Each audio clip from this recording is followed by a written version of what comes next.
Hello बच्चों, नमस्कार। Welcome to Shravan's biology. Today's topic is blue white selection.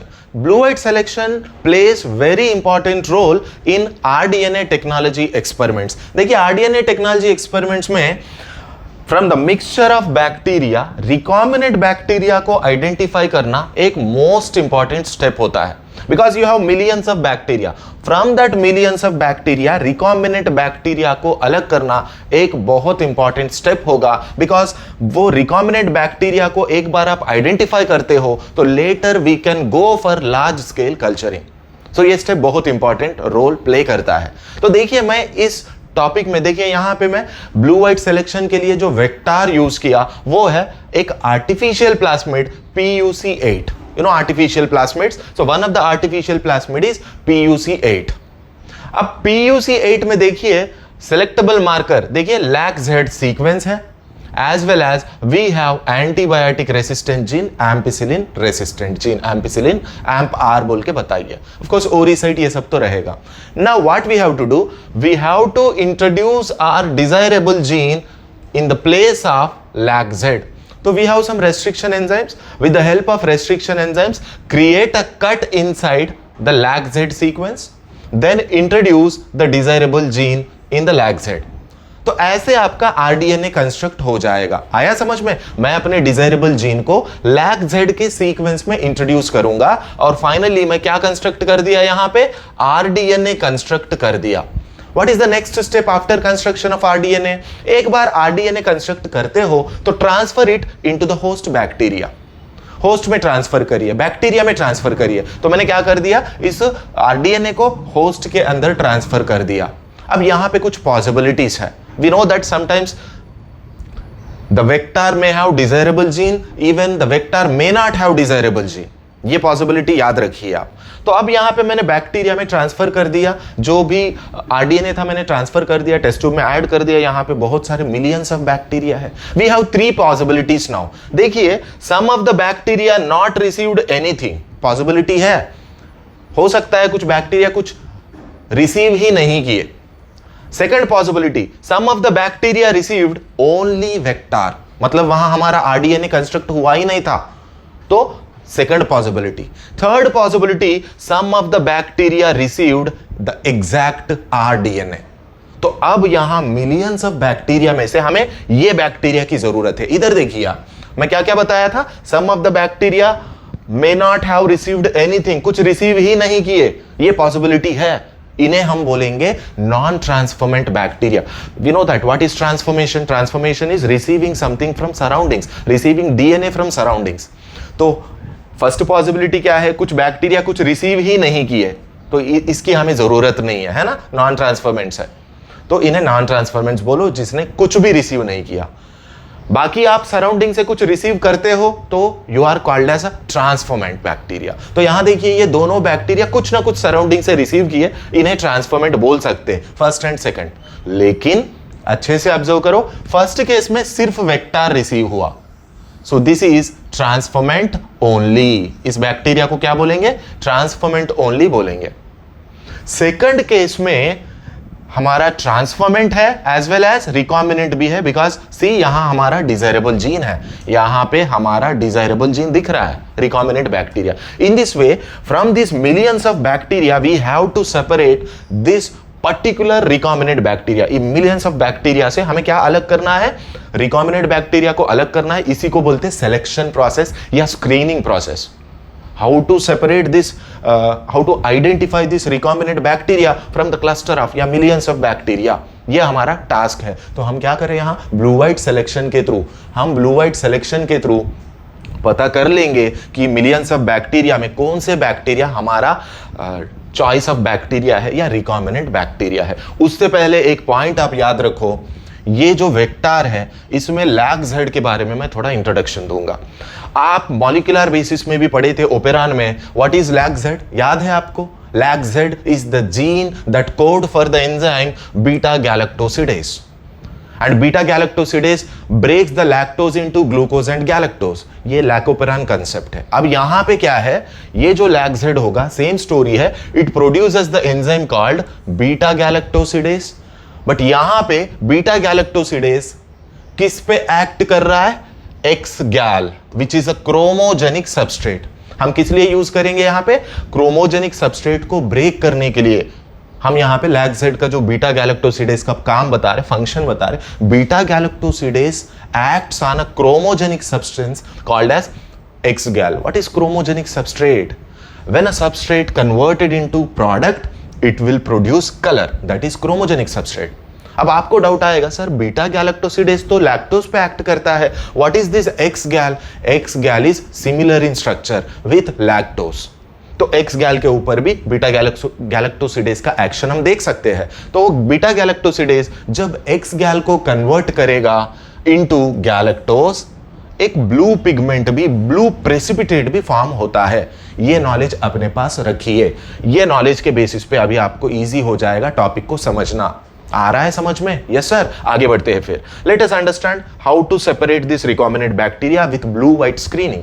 Look at here, मैंने क्या किया, ये जो मिलियंस ऑफ बैक्टीरिया है इन्हें मैं अपना एक, ये देखिए petri dish, consider this as a petri dish. मैं ये मिलियंस ऑफ बैक्टीरिया को किसके ऊपर ट्रांसफर किया? न्यूट्रिएंट मीडियम, जो कि आप जानते हो एगार से बनाते हैं, राइट सर। ऐसे न्यूट्रिएंट मीडियम पे मैंने ड्रॉप किया। लेकिन इंपॉर्टेंट पॉइंट, न्यूट्रिएंट मीडियम में आपको क्या लेना होगा? ऑलरेडी उसमें एम्पिसिलिन डालिए, आप एम्पिसिलिन डालिए न्यूट्रिएंट मीडियम में, और आपका क्रोमोजेनिक सबस्ट्रेट एक्स गैलेक्टोज भी डालिए। Now the nutrient medium is having these two, right. अब आप आराम से ये बैक्टीरिया को इसके ऊपर ड्रॉप करिए। बहुत सारे बैक्टीरिया हमें अलग करना है ना। तो फर्स्ट पॉइंट, आपको अभी जो वेक्टर मैंने सिखाया, ये वेक्टर था, ठीक है, समझ लो, इसी को वेक्टर समझ लो। जिस जिस बैक्टीरिया में ये वेक्टर चला जाएगा या इवन आरडीएनए भी चला जाएगा, तो आप जानते हो यहां पे हम डिजायरेबल जीन लैक जेड में इंट्रोड्यूस किए। तो एम्पिसिलिन रेसिस्टेंसी तो वैसे ही है ना, there is no disturbance with ampicillin resistancy. तो जिस बैक्टीरिया में एटलीस्ट वेक्टर जाएगा, ये देखिए सिर्फ वेक्टर गया या इवन आरडीएनए भी चला गया, ऐसे बैक्टीरियास इस मीडियम पे सरवाइव करेंगे। क्यों? बिकॉज दे रिसीव्ड वेक्टर या इवन आरडीएनए। देखिए यहां पे यदि कोई बैक्टीरिया वेक्टर रिसीव करता है या यदि कोई बैक्टीरिया आरडीएनए रिसीव करता है, तो आप जानते हो after receiving the vector they get रेसिस्टेंसी because they have ampicillin रेसिस्टेंसी gene. Look at here, ये वेक्टर, कोई भी बैक्टीरिया इस वेक्टर को रिसीव करे या आरडीएनए को भी रिसीव करे, एम्पिसिलिन तो दोनों में है। तो the point here is when you transfer this bacteria onto nutrient medium, कौन से बैक्टीरिया सरवाइव करेंगे? जो ट्रांसफरमेंट से वही सरवाइव करेंगे, जो रिसीव किए। किसे रिसीव किए? At least vector. ये देखिए मैंने यहां लिखा, ये वेक्टर को रिसीव किया, सिर्फ वेक्टर को रिसीव किया, तो ये खुश है, ये बच गया बिकॉज इसके अंदर एम्पिसिलिन रेसिस्टेंसी है। तो एम्पिसिलिन के टुवर्ड्स रेसिस्टेंसी है, वेक्टर है, यहां रेसिस्टेंट जीन है, तो उसने सरवाइव किया, तो वो खुश है। और ये बैक्टीरिया को देखो, ये ज्यादा खुश है, इसके पास भी क्या है? ये देखिए एम्पिसिलिन रेसिस्टेंसी जीन है।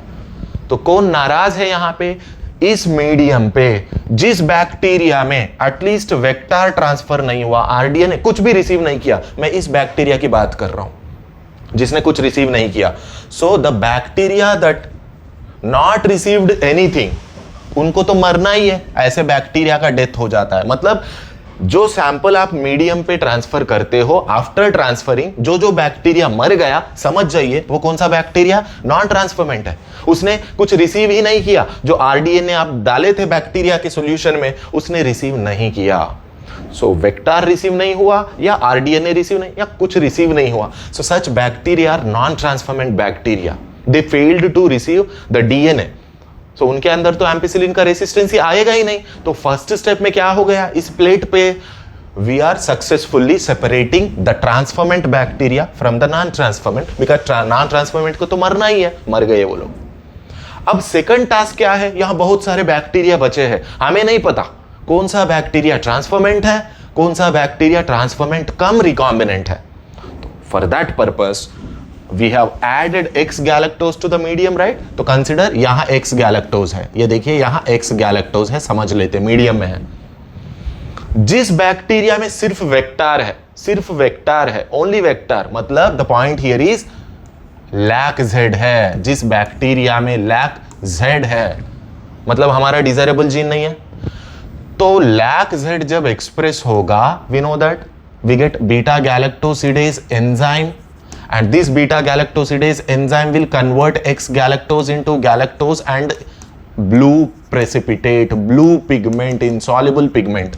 तो क्या हो जाता है यहां बगल में, क्या ब्लू प्रेसिपिटेट फॉर्म हो जाता है। So the bacteria without our desirable gene, the bacteria without recombinant DNA appears to be blue in color because of blue precipitate, because हमारा जीन नहीं है, मतलब लैक जेड है। लैक जेड एक्सप्रेस हुआ तो क्या होगा, एंजाइम आएगा और प्रोडक्ट बनेगा, chromogenic substrate converted into product as well as colour, blue colour का प्रेसिपिटेशन फॉर्म हुआ। देखिए मैंने ब्लू कलर बनाया, मतलब जो भी ब्लू कलर बैक्टीरिया होगा वो आपके काम के लायक नहीं है, ये सिर्फ ट्रांसफॉर्मेंट है, इसमें हमारा डिजायरेबल जीन नहीं है।